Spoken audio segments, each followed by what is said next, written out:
But when gold started to move, of course, from a price-controlled bottom, it moved pretty dramatically from $35 an ounce in 1970, if my memory serves me correctly, to $210, $212 an ounce in 1975. Now you gave the example there of the Norges Bank fund managers with their 60-40 portfolio, and at some stage come to that realization that money is going to have to move out of the bonds and into something a bit more real that offers them the opportunity at least for return in the future. You're obviously very bullish on gold and silver. Talk to me about how precious metals fits in to this conundrum that we have at the moment. Sure. I mean, traditionally, precious metals have done very well during periods of time when savers and investors were concerned about the maintenance of purchasing power of their savings.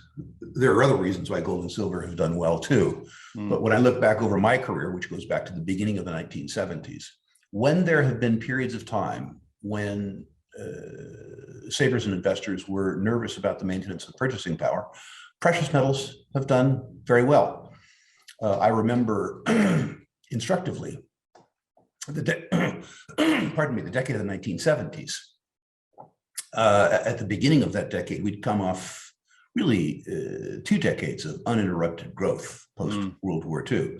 Another very, very, very benign period. Interest rates were low, economic growth was high, all that kind of stuff. We had all kinds of borrowed money. And the interest rate relative to the inflation rate was low.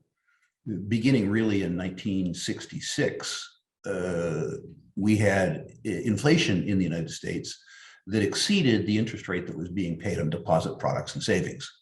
The very low interest rates also subsidized equities in the sense that the dividend yields were competitive with savings products because the savings products didn't pay very much, something eerily similar to today. When they decontrolled the gold price, gold reacted almost like a coiled spring. Well, that's not true. It took 2.5 years or something like that from the beginnings of the insurmountable evidence around inflation, the 2 inflationary expectations among the population. There was a lag time because people lived through 2 decades of benign economic climate. But when gold started to move, of course, from a price-controlled bottom, it moved pretty dramatically from $35 an ounce in 1970, if my memory serves me correctly, to $210, $212 an ounce in 1975. In 1975, the US Fed famously allowed interest rates to rise, which strengthened the US dollar and took the gold price from $200 to $100. A really, really, really ugly cyclical decline in a secular bull market. That increase in the interest rate at the same time that, remember, the US government was trying to win both the war in Vietnam and the war on poverty and pay for both, was unsustainable. The Fed lost its nerve, backed off on the interest rate, and gold went on a romp from $100 an ounce to $850 an ounce by the end of the decade. The point of this isn't really to recite history, but rather to say that the gold price is pretty sensitive around real interest rates and their impact on the strength of the currency. So if you are one that believes that the governments will be able to continue to have their way with markets and through quantitative easing and other measures, keep the return that savers enjoy, if that's the right phrase, for their savings below the rate of destruction of their currency, I think you almost have to be bullish about gold. Let's look at some of the drivers. The first driver, of course, would be quantitative easing. David, if you did it, it would be called counterfeiting. If you printed up Russells and attempted to introduce them as a medium of exchange with no backing, you would be rightly thrown in prison. When Parliament does it, it's policy and it's widely applauded. In the US government, in the last 2.5 years, the float of US dollars has increased by almost 40%.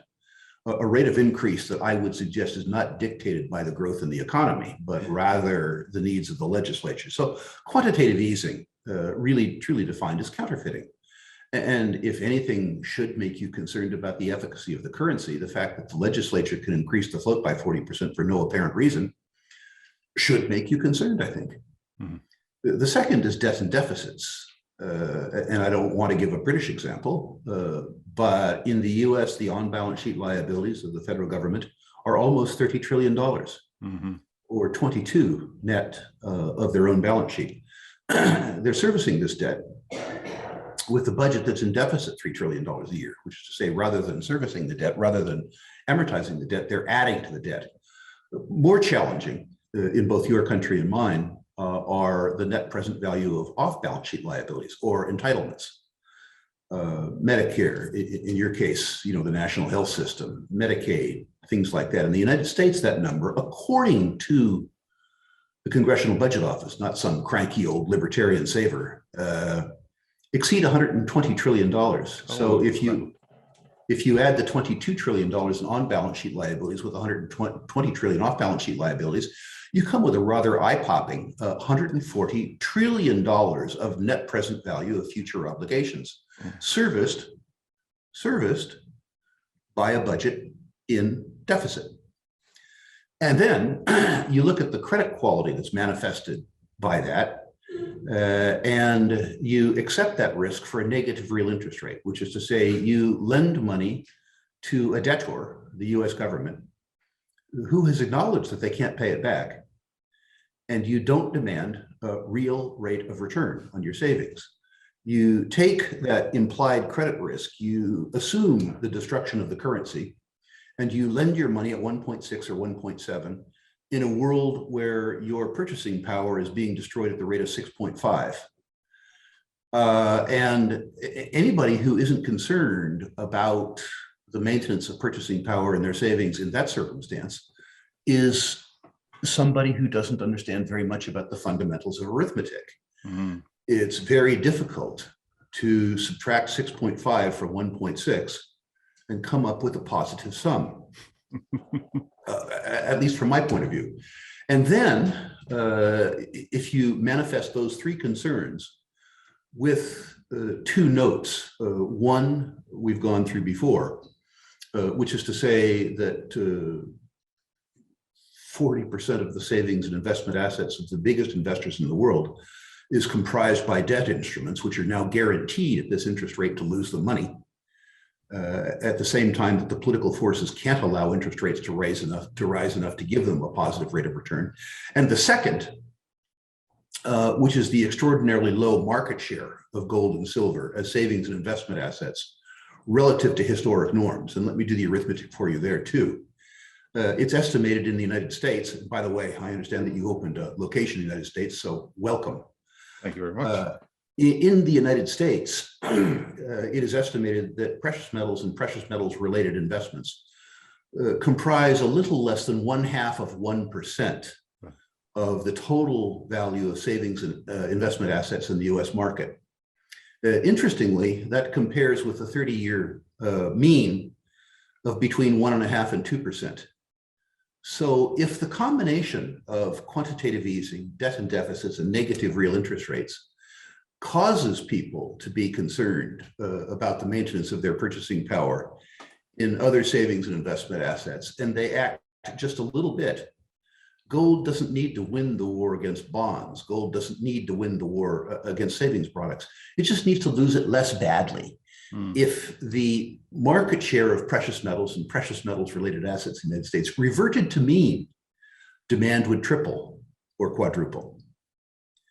And so for those reasons, sadly, because precious metals do well when other things do poorly, and I would love everything to do well, for those reasons, I'm more, I think, than fairly bullish about precious metals. I would caution your listeners to understand that when people buy into this narrative, they buy into it too well. What do you mean by that? The nice thing about precious metals is when they move much further than people would expect. So if you're looking at gold and silver as lifestyle or portfolio insurance, a little bit goes a long way. if you had a circumstance where precious metals mimicked the activity in the first two bull markets of my career, 1970 to 1981, where the gold price went from $35 to $850 an ounce, or the tame bull market of the first decade of the 2000s, where the gold price went from $253 to $1,900. What you understand is that a little bit goes a long way. 10% of your portfolio in precious metals can probably shelter the depredation that will occur to the 40% of your portfolio, which would occur in bonds if you were a traditional investor. Too many investors hearing this narrative go all into precious metals. They go 100% into precious metals. And that denies the fact that while these bull markets are traditionally of very long duration, 10 years, they're extremely volatile. And most investors, if they're all in, don't have either the psychological or the financial staying power to face even a 20 or 25% decline. History shows us that a 10-year bull market will be punctuated by at least 4 25% declines. In the first bull market of my career, as I told you, I suffered through a 50% decline in 1 year in 1975. And I have to say, it shook the faith. It's easier to have the financial and psychological staying power of a market that has that much volatility and that sort of periodicity. If you're 10% involved or 15% involved, it's much more difficult, as it should be, if you're 100% involved.